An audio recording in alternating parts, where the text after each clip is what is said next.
And they found that just the way he was loading through his gait cycle was such that it was just like overstimulating that area. Mm-hmm.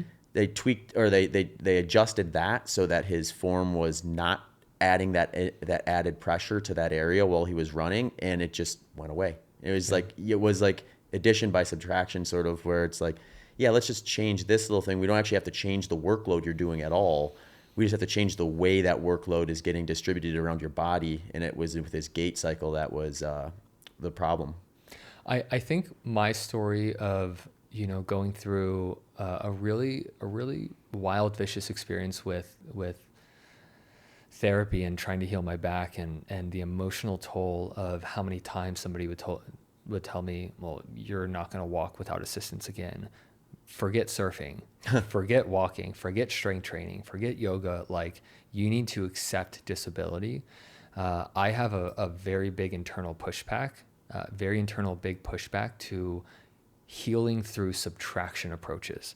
I think most people will be able to heal through addition when you understand your body is not random. It's not doing something just because it's pissed off at you.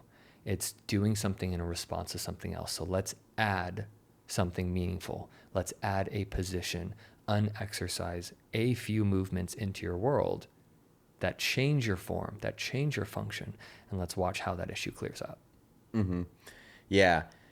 Yeah, and I mean your back issue too. I mean that was like an acute injury essentially, right? You like got thrown up against a rock. Yeah, it was the interesting thing about that.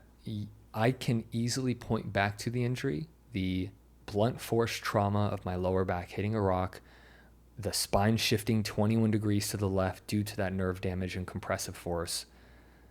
I can look at that as my moment of injury, but when I look back at all of my old elite athletic competitive days, man, I didn't move well.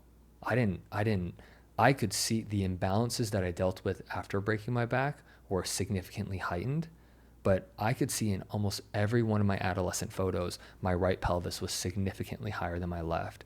My left shoulder was significantly higher than my right. I could see the knee torsion in my left hip and my left knee in every single photo. I think the breaking my back brought pain to the forefront that made me take care of my body.